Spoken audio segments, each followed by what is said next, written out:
Welcome to Regulate Tech. This is our third episode of 2023.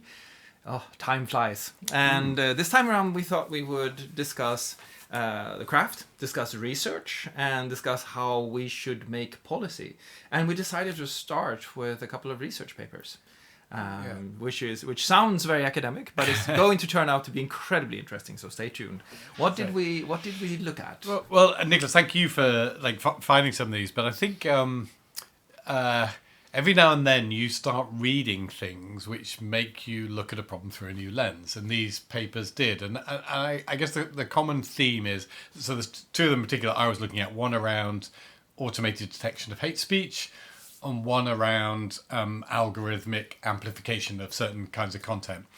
And these are both things that are front and centre for the regulatory debate. The working assumption of the Digital Services Act and the Online Safety Bill is that we can get better at automated removal of content like hate speech, and that we the regulators, need to tell people not to amplify bad content by getting them to change their algorithms.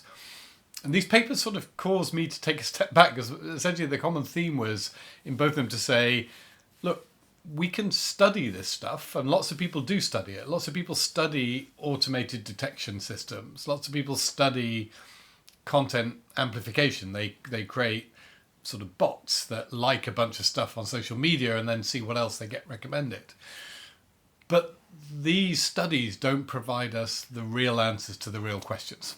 So that was the bit that kind of went, yeah, you're right. You know, we're, in a sense, there's a risk that we're kind of studying the wrong things, asking the wrong questions, and that we will then also regulate for the wrong things, because we'll be, in very shorthand, we'll be regulating the machine when actually what we're interested in is human behaviour. And we're making an assumption about the way that the machine shapes human behaviour that may not be true. And it's a very strong assumption, right? We think, in some sense, we think that if you redesign the machine, the human patterns that will result will be radically different and will solve for the harm that we've identified. So it's almost regulation through machine. And it brings us back to, there are several different sort of paradigms, if you look back in the history of tech policy about this. One of them, of course, is the well-known Lessig thing that we've talked about before, where you regulate through code, market norms, and law. And sort of where do you choose to put your regulatory intervention? And a lot of what we've talked about here, or what these papers talk about, and we'll link to them in the show notes, is essentially regulation through code. Yes. But there's also if you go back even further, there is a paper by a guy called Charles Clark, who studied early impact of the internet on copyright. And he wrote this paper called The Answer to the Machine is in the Machine. And that sort of became a bit of a formula for people who thought that redesigning the technology, redesigning the artifact as such, is the solution to regulation. So that's sort of one side. If you regulate the code, you regulate the machine, you redesign the machine, and you get the behavior you want. The other side of that debate, though, seems to be that what we need to do is to look at how humans behave, their habits, our evolved traits, how we react to different things, and what makes us do them. That seems much harder, isn't it? It is, and I think that's part of it. I mean, again, candidly, if we one way to describe it is I was going to say we're lazy, but it's not lazy. But I mean, it's like path of least resistance, in a sense, going and looking at what the machine does. So creating this bot account, liking 50 items of extremist content, and then seeing what the machine does, which gives you a bunch more extremist content, is relatively straightforward. And then you make the leap to say, well, that means that somebody who's gone online, who's looked a bit for extremist content, is being radicalized. Now, the reality is, if you look at the humans, and the paper sort of suggests this, is that a human would behave differently. That a human, when they're presented, yes, the machine will give them a bunch more extremist content, but the way that human reacts to that content, if it's very low quality, is to kind of disregard it. And when they disregard it, the machine will learn again, and the machine won't give them more of that stuff, if that makes sense. So sort of experience one is you get a bunch of this low value content that's similar to the bad content that you were looking at. But over time, the machine adjusts, because the human interacts with the machine in a human way, which is then they're not mechanisms. They're not like, oh, I wanted extremist content, more extremist content, I'm going to click on it all. It's they work in a much more complicated and sophisticated way. To study that, you actually would have to get a bunch of these people and look at everything they're doing online and study them. And that, for all sorts of reasons, is a lot more expensive, difficult. Consent. You would be saying to people, look, I want to study incels. So, can a group of incels agree to allow me to look at all of their online activity to try and work out what's going on, as opposed to querying a machine, which is relatively straightforward. And again, I think a lot of the regulation is precisely aimed at that. You look at it and it says, look, we want to give regulators the power to make the companies hand over data about the machine. Yeah. And I think the question the paper raises, whether that's not going to be missing a really significant part of the equation, which is the human side of it. Yes, and you say that on one level it's much harder to study the human, of course, but you can also say, well, even rather coarse-grained study of human beings can get us to understand some fundamental things about human behavior. If we, so one very strange lens, but still an interesting one through which we could view misinformation sharing behaviors, is to say that they're a little bit like obesity. Yes. What happens with obesity is that we have an evolved trait that tells us to get more sugar when we get sugar, because sugar was rare in the environment in which we evolved, so we try to get more sugar and fat. Now, in an environment where sugar and fat are quite abundant, that's not great. So what we evolved to do misfires and we get obesity. Now, you could argue that for some of the misinformation sharing patterns, it's the same, because we evolved in an environment where social cohesion was gotten by sharing information about whatever it was. It could be false information or true information, but as long as we had the same information, that built our group cohesion really, really well.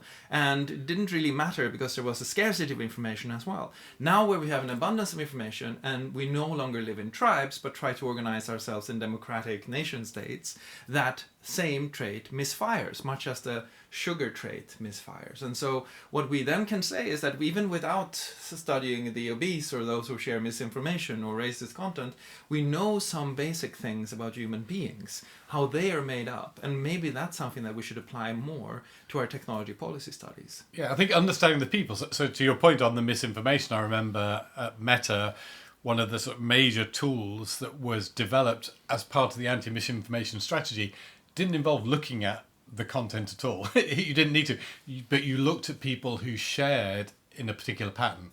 So people who received some content and very quickly shared it on. Often that behavior, the one you've described, it's like this obesity type behavior. It's something where they want the quick fix, the hit of sharing something on and getting likes and so on. And they were doing that. And if you slowed that down or you reduced the distribution of content that was shared quickly, you had quite a significant effect on misinformation without even checking whether or not it was misinformation. It really didn't matter. It was that behavior. There's some association between the behavior of rapid sharing and then the recipients of the content often wouldn't look at it. So you could look at how frequently and quickly was somebody sharing content and how often were other people engaging with the content being shared. And those figures could give you a formula that said, okay, well, that's the kind of thing that we're now going to limit. And if we limit that, it'll have some kind of significant impact. But I say it's without, very different from the notion of we've got to review the content, we've got to see if it's factually correct, and we've got to make sure we stop distributing misinformation-based content. All we're doing now is sort of intervening to say, human beings, one of their traits is to share low-value content. Put it that way. Yeah. There are for a certain number of people, the sharing act itself is kind of fulfilling, and so they're just going to keep sharing content, and we can somehow intervene in that. And that's what one of the papers show as well, where you can see in this paper, it shows that people who share misinformation also share more true information. Right. Yeah. So it's a sharing pattern. But that's a very different way of approaching the technology policy problem, because what you're doing now is looking at the human pattern of behavior, and you're asking yourself, are there ways in which we can redesign technology as to make sure that it doesn't misfire, the traits that have been evolved over time don't misfire in this way? Yeah, it's starting to look less at the what and more at the why. Yes. And the what is relatively straightforward. The why is much more complex. If we look at one of the other papers, which is around hate speech and automated removal, there is an assumption sort of underlying that the what, the hate speech, is always bad and always needs to be removed, and therefore we can have automated systems that go and do that, and people study that. There's a lot less sort of thinking or analysis of the why and understanding what's going on there. And I would say, hate speech, a whole variety actually of bad content. There are different things going on. There are groups of people using speech as a weapon. Yeah. So that would be somebody using hate speech to target an affected group directly. So I'm going to use bad language about you, aimed at you, with the intent of making you upset. And that's the sort of classic assumption that underlies hate speech. Or marginalize you, or quiet you, or whatever. Exactly. And so that's the assumption that we're making. But then there's all these other uses, the self-referential use of hate speech, which you then need to separate out. So the same words used by a group can be treated very differently because it's different. We do. And if you start taking that down, where people are using it self-referentially, then you as the platform get accused of actually adding to the oppression, because you're now stopping people expressing themselves. There's casual use, and I hesitate to say that, but there are groups of people who use language amongst themselves that, yes, it's problematic, but they're not directing it at any third party. And then there's what I call sort of inadvertent exposure to hate speech, which is just sort of the environment that you're in. And so again, you're not a victim of the hate speech, nor are you yourself using it, but there's a concern that just by being exposed to it, and we've seen this recently with some of the debates around editing of books. Roald Dahl's books are in the news this week. There's a kind of assumption that just having words in the general landscape can be harmful, and therefore this sort of notion of trying to remove them, because those words would be otherwise problematic. So once we unpick it, we're dealing with all sorts of different whys and different effects, different impacts that these speech may have. The what is language, words that can be detected in an automated way. And that's where we've tended to focus, and that's where, again, I think the risk is the regulation will focus on that. Instead of root causes that would actually allow you to understand the problem at in a more nuanced way, to your point, but also at a deeper level in some sense. So you talk about why. I think that's important and interesting, because what it sort of suggests is that if you want to really do policy well, if you really want to understand policy, and it's not all cases this will be true, but if you want to, you need to have a plausible model of causality. How does A cause B, right? And you need to tease that out from the policy debate. This is sort of important work that often gets overlooked, because you get thrown into a debate and the problem is already formulated for you. So I think it's really hard to get around that, because the privilege of formulating the problem, as Swedish writer Lars Gustafsson wrote, is one of the primary political privileges. Once somebody else has formulated the problem, you're stuck in it. Yes. But I think that still trying to tease out what the theory of causality is for any particular policy issue is really important. So, for example, I believe that somebody who sees a hate speech video on YouTube will acquire the views that are espoused in that hate speech. That's a theory of impact. It's incredibly unlikely. That's not how it works. But if you look at a lot of the proposals and a lot of the debate, that is actually a theory of causality, the plausible mechanism that underlies those proposals. And it's really interesting to me that we're not doing this more. Why do you think that is? Yeah, again, I think it's because it's hard, because it's not necessarily that A causes B. So I think you're right. The simple version of regulation is A causes B, therefore let's have less A. The reality is that A has multiple different effects on different people. And so A on its own, just understanding how much A there is, and sort of assuming this much A means this much B. And in the case, this much hate speech equals this much violence, effectively is what we're talking about, intercommunal violence. reality is it means lots of different things to different people in different contexts. Much, much harder than that simplistic sort of read across. And then when you sort of take it, and if you really want to understand it, you've got to look at the whole environment. And so you've got to not just look at what's taking place on a particular platform, but what's taking place on the internet as a whole, and beyond the internet, what's taking place in society as a whole and through other media. That is much more difficult. And I say that for me is more like an ethnographic type study. Yeah. It's sitting down, it's getting a group of people you're trying to study to understand, you know, how do the far right race haters work? Where are they getting their information? What kind of information is impacting on them? What is it that changes them that makes, you know, more or less likely that people will sort of join that category? That's a much, much broader problem than simply saying, well, get rid of the hate speech on platform X and the race hate has gone from my society.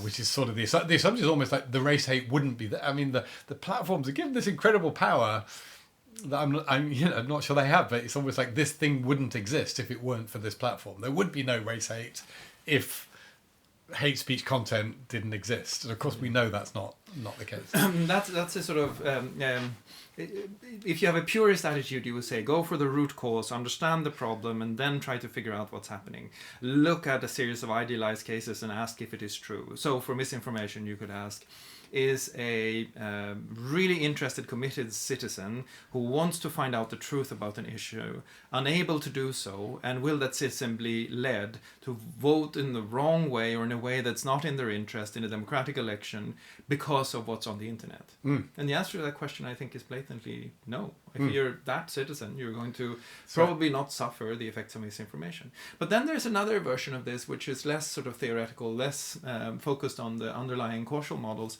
which is much more pragmatic, is to say that's very true. But regulating people is really, really hard, as you say. So we're going to regulate the machine.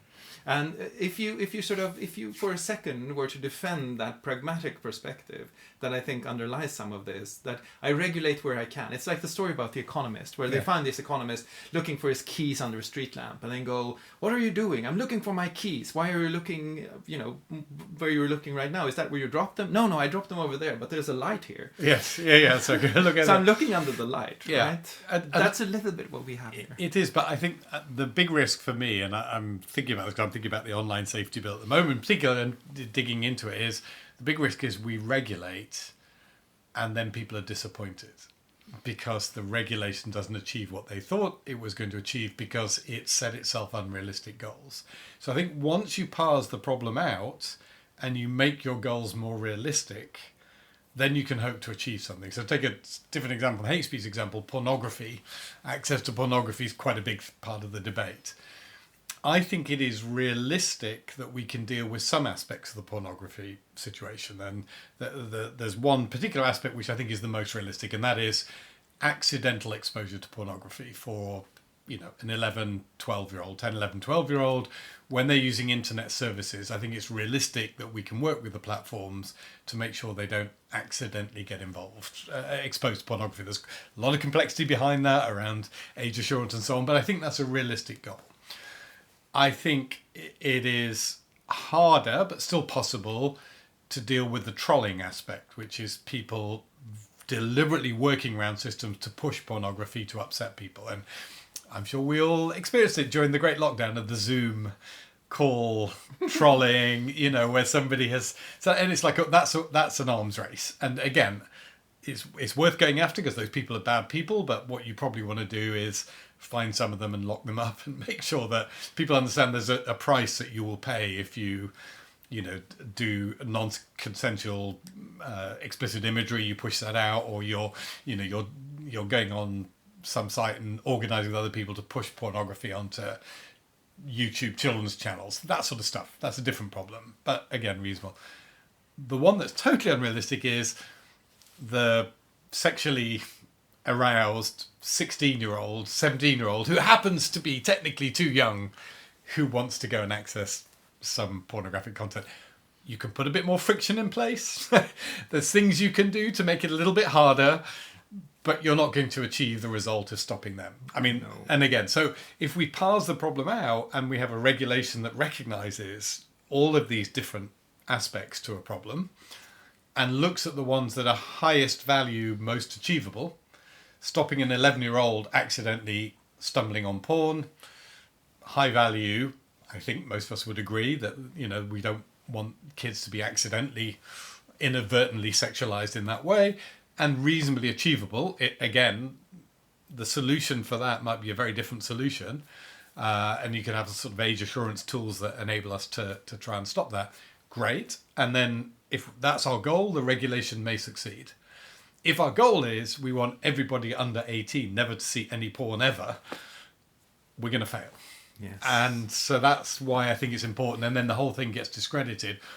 Or we build tools that are aimed at the 16, 17-year-olds, but not really, they're not the optimal tools for stopping the 11, 12-year-old.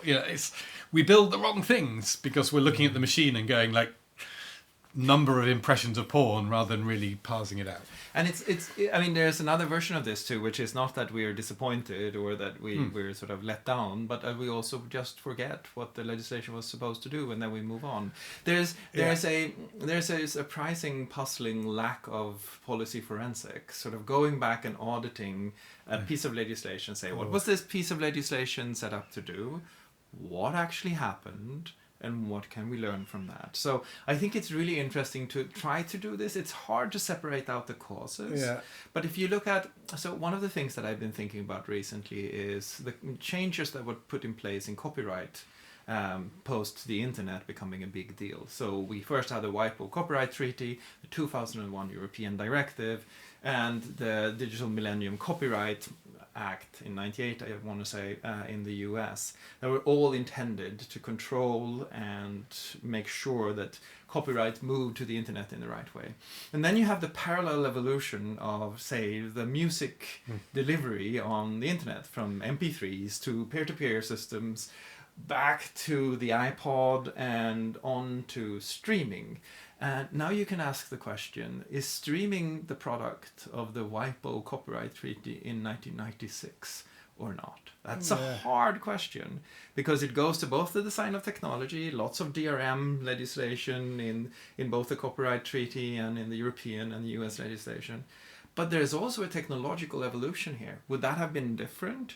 I think it's worthwhile thinking that through, because in some sense, the real use of legislation should be based on cases like that, case studies where we can say there is a clear causality present here between what we try to do in policy and the ultimate market outcomes. Yeah. Do you think it is? It is that case you've raised. I think the interesting question is that there's a chicken and egg question there, isn't there? Which is, because I think some of the argument against the tough copyright law at the time was people are only doing the illegal stuff because there's no legal option. Exactly.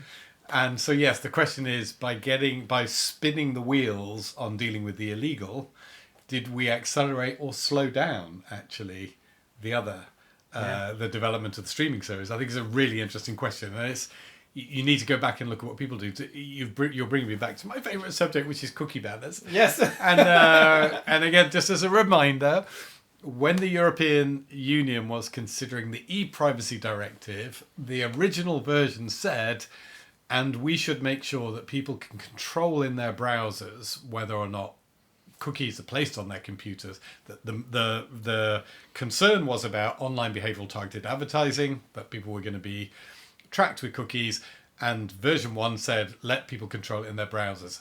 And then there was a last minute amendment, and the driving force behind the amendment said, no, we can't make people do the work and have to turn on switches in their browsers. Therefore, we will make every website in the world offer a choice. And it turned out to be disaster. I don't know about you, but I look at what my kids do today. They're very privacy conscious. They all use incognito mode in the browser. Yeah. Like literally, that's what they do. And I look at it and go, like, they found the solution, and Apple has effectively baked it in to their things. And Apple, have done more, to do not track stuff. That's all come into the browser.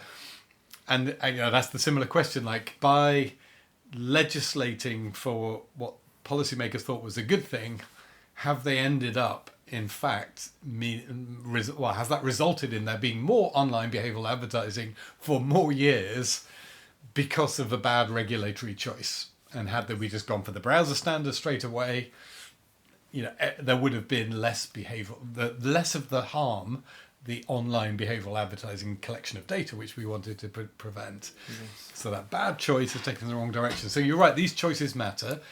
And the way that I think in all those cases, streaming services and copyright law, online behavioural advertising and web browsers, and now bad content and stuff that we're going to regulate under safety legislation, the really important thing is to watch what people are doing and ask, again, it's back to studying it. Look at people's actual behaviour. Yeah. Look at how they're browsing the internet, how they're using it. Look at the choice they're making. Talk to them about why they're making those choices and understand which choices work for them. Because that's the way that will eventually go, is the choice that worked for them. And there's another aspect of this that so one thing that I find, if we're going to sort of take some accountability, I think one of the things that we in our profession, our craft in public policy do too little of is to argue for robust processes around regulation writ large. Yes. Because what we end up doing is to find that there's a new legislative proposal and we don't like this article in that legislative proposal, so we suggest another wording of that article, and then we go and we fight over the article and we hope to get to something that is good.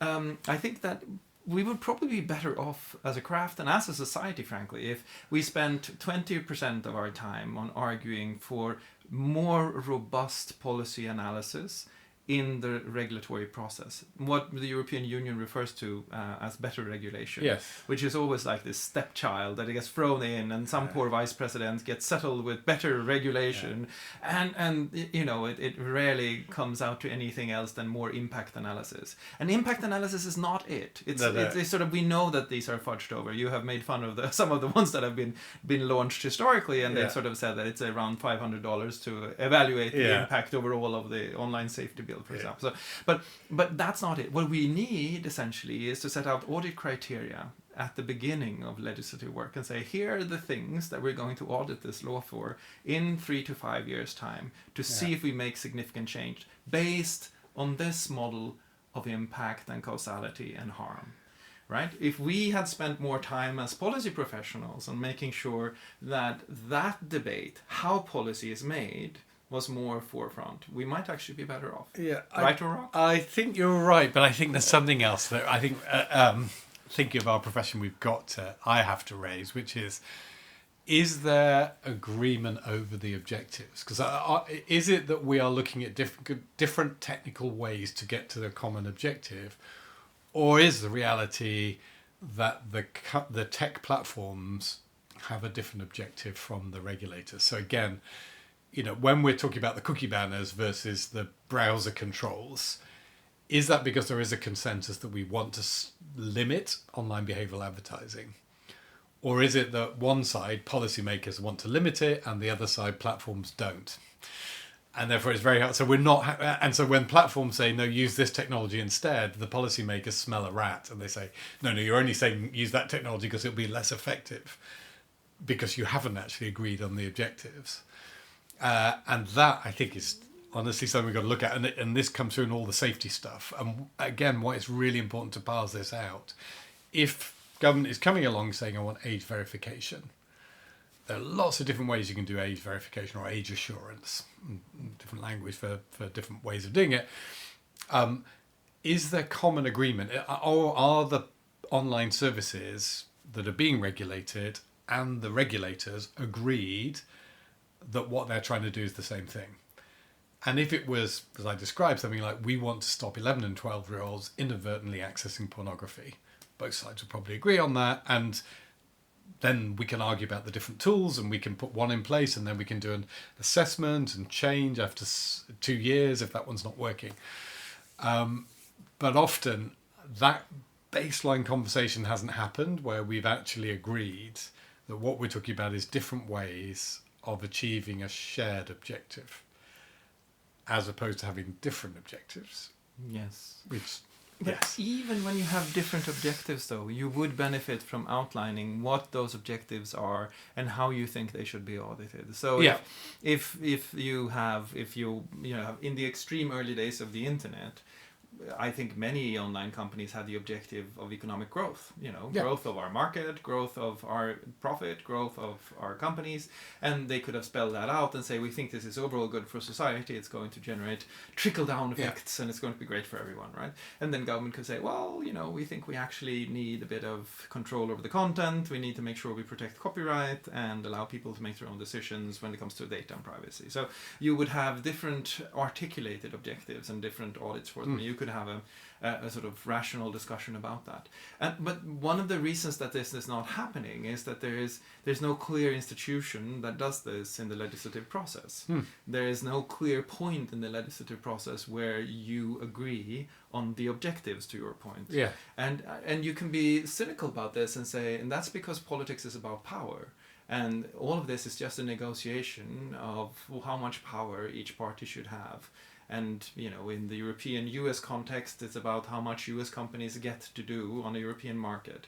In a national domestic market, it's how much foreign company gets to do with the domestic market. And you can say, I'm sort of a pure, in this case, you would be the Thrasymachos from Plato, who says that might is right? So it would go, all politics is about might. But I don't think that's true. I sympathize with some of that happening. I think it would be naive not to say so. But I do think that there's room for us to argue as a profession for a much more professionalized policy process with that early institution of audits and objectives, for example. Yeah, I think there's a point. So I think that part of the problem is that in politics, compromise doesn't sell very well.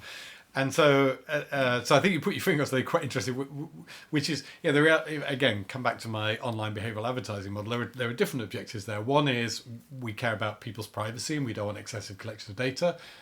But equally, if they're honest, they would say, and we want publishers, newspaper publishers that we like to be able to acquire decent revenues from advertising on their websites. And we want businesses to be able to target customers and have cheaper advertising. And targeted advertising is cheaper for a business because they're not wasting money buying the attention of people who don't care about their product.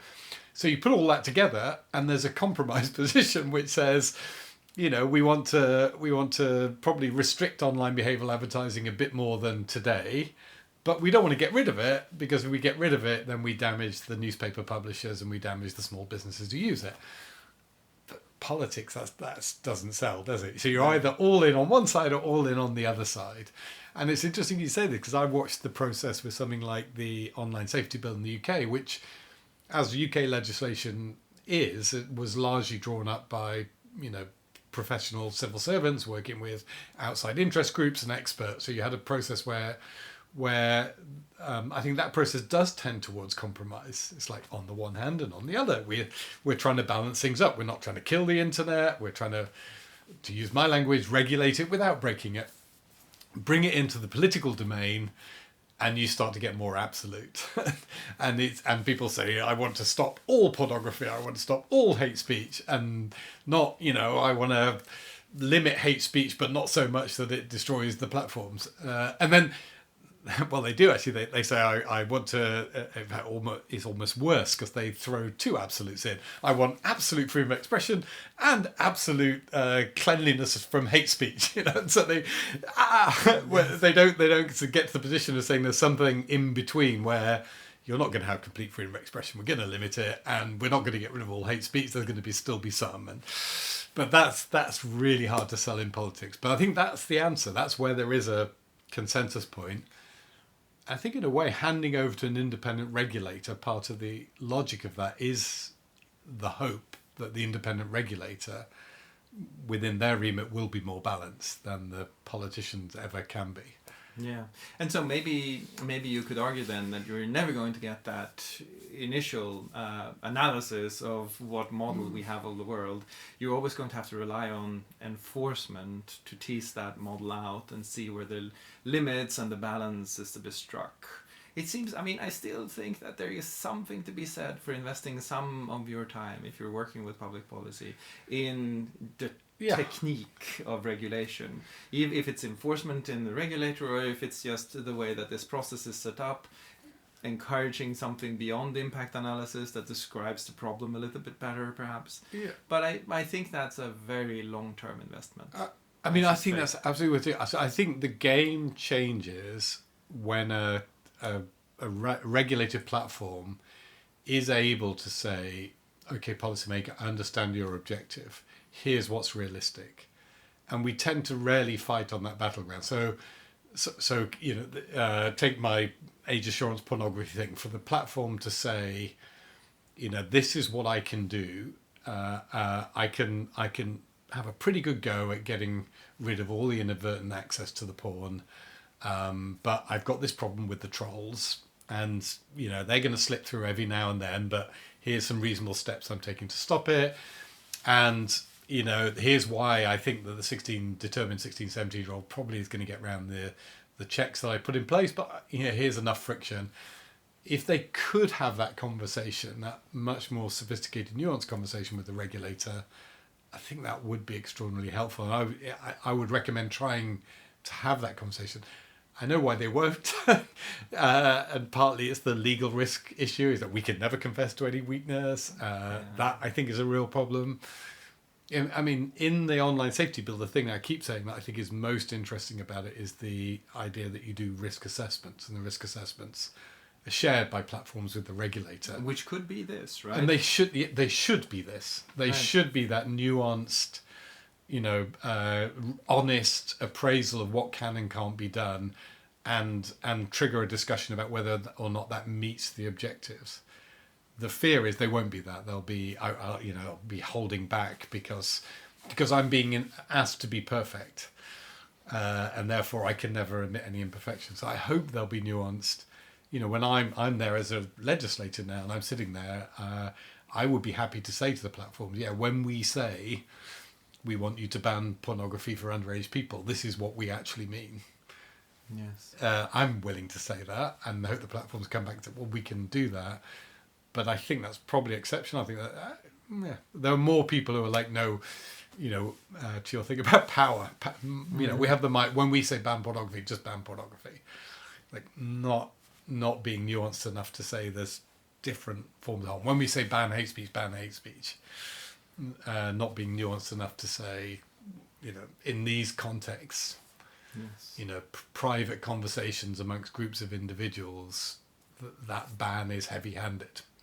Even though legislation says you should get rid of it, even though it's a bad thing, the enforcement is going to be excessively heavy-handed. To have that kind of conversation is really difficult. And very important, because you are sort of striking balances that will affect society down the line quite a lot, I think. And so it's interesting. I think for a lot of the discussions that we're having about online hate speech or online speech generally, the kinds of mental models that we adopt really matter. So there's this, we discussed this earlier, this book from 1999 by a guy called James Levin that is about the internet and sociology, and he says that most of the fights that we'll see around the internet in the future will boil down to the internet existing somewhere on the spectrum between the telephone and the TV. And we have to figure out where it is, and we have to do so quite openly. I find that perspective really helpful, because in some way you don't want to regulate, or at least I think we currently believe that it's a bit heavy-handed to regulate the telephone call. Yes. But on the other hand, we're quite in agreement on the fact that you do not get to broadcast, racist hate speech, for example, on public television. Yeah. So those kinds of mental models, if teased out early in the process, if you sort of find some common idea of what this thing is, some cultural models, should be really helpful.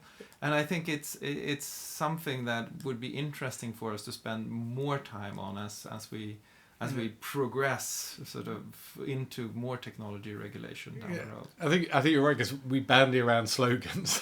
And I think during the debate we had in the online safety bill, there was a kind of colourful member of the House of Lords who sort of popped up and said, I normally support the government, but when the government stands up and says they want to make the United Kingdom the safest place in the world for the internet, he goes, I disagree. The safest place in the world for the internet is China. And I don't want to be like China. But to your point, there are countries in the world where your telephone calls are not private. Yeah. And so yes, we've got this technology that is both telephone and television in certainly the United Kingdom and in Western Europe. We accept reasonable controls over television, but again, fewer than in China, but controls that mean that over hate speech and things would not be allowed. And actually we've extended that into all forms of online video as well. But we have very, very clear restrictions on when government can listen into your telephone calls and what they can do with that. And yet here we have a technology that's both. Yes. And so I will be in a private group with my friends on an online platform, and yet, not I might be the kind of person who uses racist language in that private group. And yes, the platform could detect it, and yes, they could do something about it, but should they? And I think China, yes. Well, UK, no. That's a difference. So, but that's quite a hard thing again. It's a compromise position to sell.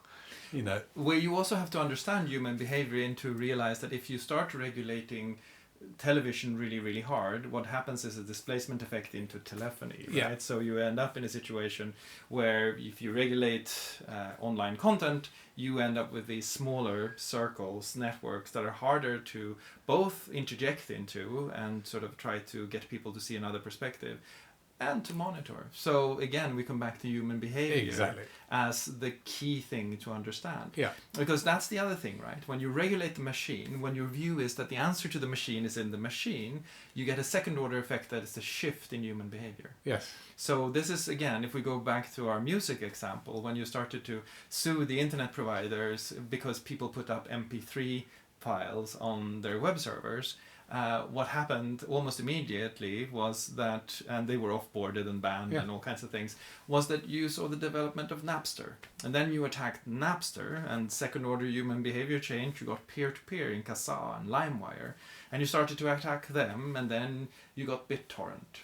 And so there's like a human behavioral response that leads to new technology and new behavioral patterns all the time. So unless you're regulating for the human behavior, you're likely to just get a new technological problem and a new behavioral problem down the road. Yes, and so it's regulating for the human behaviour and being realistic about how far you can change that behaviour and setting realistic goals for the changing of that behaviour. Because you're right, we can set completely unrealistic goals, and we can say by fixing the machine we fix everything. You can see as the internet broadly has become more managed and controlled, you see the dark web develop as a response to that. And yes, you can see a world in which all of the regulation we're doing now stimulates the growth of new forms of connectivity and connection that are outside of that framework completely and are unregulable, that the UK and the European regulators can't get to, and then we'll be passing new laws to chase after that. So I think there's something about being really honest, realistic about, as a society, what we're trying to do. Yes. And then treating it as a whole society problem, of which the internet is part. So. This also seems to have implications for the lifespan of regulation, because if you look at regulation that targets mostly human behavior, tort law comes to mind. Somebody did something, they should have expected that to be a really bad thing and to have really bad effects, and so we're going to hold them liable for that particular thing they did. That's sort of only human behavior. I haven't mentioned any technology in that. It's just a behavioral. Whatever technology you use, if you behave in that way. It's been around since the Roman days, right? Yes. This is tort law. It's been around, and it's largely almost unchanged. When we talk about casus culpa, when we talk about dolus, when we talk about these Latin categories of how intentional you were in the harm you created, these are purely regulations around human beings. Now, if you look at the online safety bill, or if you look at the DSA, etc., there's a lot of technical components in there. There's a lot of technical descriptions. What do you think the lifespan is of the online safety bill and these? Do you think they'll be around in 10 years? So I think they will. But how important they are, I think, may change. So I think there will be some form of regulation of these technologies. But I just wonder whether the technologies will have the same place in society, and that we won't be then thinking about other things that need regulating. Won't it feel a little bit like, telegraphy regulation? Yeah. And the change could be really fast. What do you think are the elements that will survive if you look at the regulation today? Yeah, so I think actually to your point about tort law, so there's a really interesting piece of law in the UK that was designed to stop nuisance telephone calls, and has sort of been rolled over onto the internet, because the basic principle is, if you communicate with another person intending to cause harm and distress, then that's the crime. And there are some elements actually of online safety bill that take that forward and revise it and update it. So I think where you have something that is based on intent, I think that it absolutely will roll over and survive. I think it's the detailed, nerdy regulation of the way in which platforms work that I think risks becoming out of date. And so already you look at it, there's a lot of sort of focus on we want to be able to tell you how to do your algorithms and things like that. Now, what will that mean in a world where, if I have a personal agent powered by fabulous AI that scours internet platforms and gives me the content I want, which is very realistic in a Or few even years' time. publishes content on your behalf. Oh, but yeah, exactly. It can do the whole thing.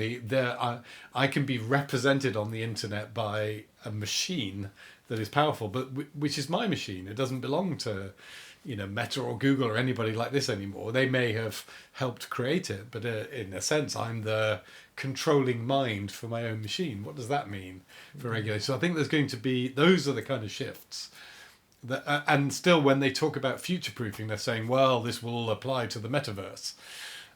Yeah, but I think, 10, 15 years time, metaverse concept may be sort of gone. I think the really interesting ones are, if we look at what's happened in terms of control of the information environment, it's gone from, well, originally it was like the church, and then it's gone, through printing to the publishers, originally a very small set to a larger set of publishers, now to millions and millions of people publishing through platforms.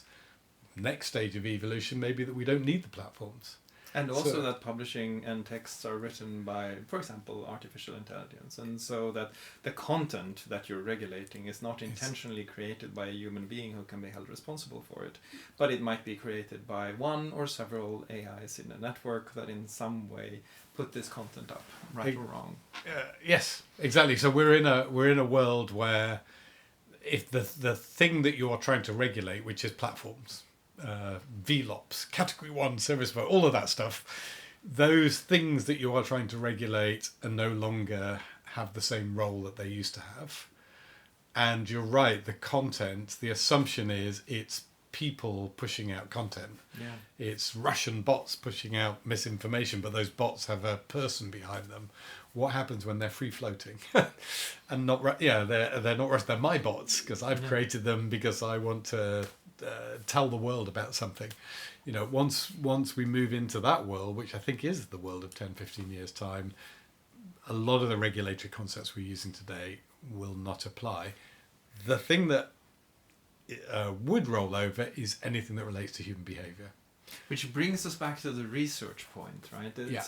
Human behavior is also somewhat inert in the sense that it doesn't change as fast as technology. No. It belongs to a much slower evolutionary biological pace layer, if you will. And so it makes a lot of sense to actually bring this back to the study of human behavior with tools and technologies over time and try to find ways of expressing how you would regulate that as generically as possible around that behavior, because that then survives. So you don't have to have regulation that is updated every 5 years because the technology paradigm has shifted in this or that way.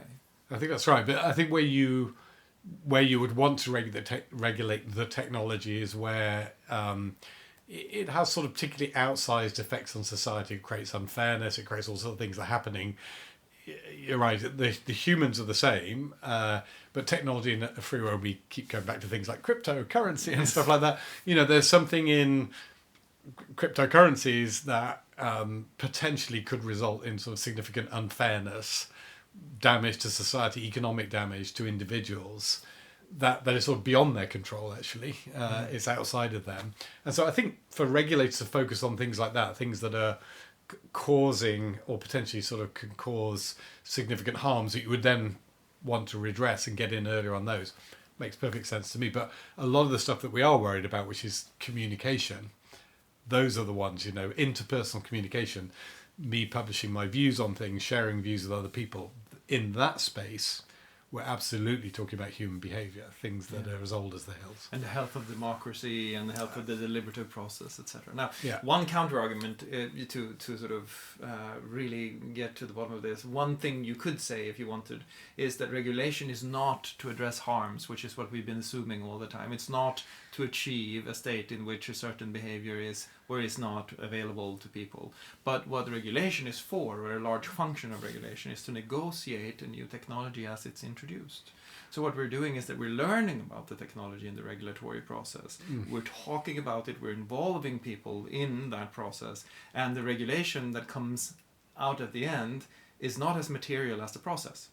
So it's not the regulation, it's actually the regulatory process that holds the democratic and social value here. And we shouldn't sort of skimp on that, and we shouldn't worry about short lifespans for regulation, because that conversation is really, really important. Yeah, I think you're right. And I think often actually, if we look at the US, that's where the US ends up. They have the debate, but because their Congress is gridlocked, they don't end up with a regulation. But as a result of the debate, lots of agreements are made and things change. So I think you're absolutely right that a lot of the value is in the debate and society having a conversation about a technology. Yes. And there's a question, I mean, again, arguably that's where we are with crypto today, that we're in a place where we're having that societal conversation. We haven't sort of consummated it with a piece of regulation, and there's still an open question until we get there. We've talked about this in terms of the sequencing with social media. I think we're there now that the conversation resulted in saying there must be regulation, but some question around that. Search, again, some regulation around search, although I'd argue that potentially I think that's a lot less impactful. If you look at the obligations that are put on search, I think most of what people want, the big search engines have already done. So they're sort of nearly at the right place anyway. Through that conversation rather than the regulation. Where the sort of the regulatory legal impetus spills over into norms and markets, to use Lessig's model, right? Where you might not get a law, but the effect you have on norms, markets, and to some extent code is enough, just because you have the regulatory discussion, which is interesting too. So it's a complex area, but would surely do better from a little bit more focus on human beings and a little bit less on the machine. I think it is, and again, just leaving that sort of thought, that I have seen some studies, which I think are the most interesting ones, where researchers are able to get hold of, for example, people's entire web logs of everything they were doing online, how long they spend on different websites and things. The most intrusive kind of research you can do, but I think in many ways the most valuable, which allows you actually to see, say, that whole picture of what people are doing, and not just make assumptions about how they'll behave when exposed to certain things, but actually, being able to see, under the hood, what that person was doing. So if you wanted to understand, did their voting behaviour change during an election, seeing everything they're exposed to, seeing all the TV they're watching, everything they're exposed to. The people they talk to, their socioeconomic background, how they've, the events that has happened to them in the last 5 years. Yeah, and you get a picture rather than this thing was on social media.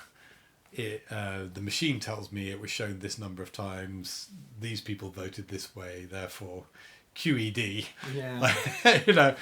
So that again, so it's the correlation is not causation. Correlation is not causation. Absolutely. Well, we can find this podcast on your website, which is www.regulate.tech. It's a machine. It's on. Oh, the machine is there, but the human being, it roves around there somewhere. It's very good. Thank you for listening, and speak more soon.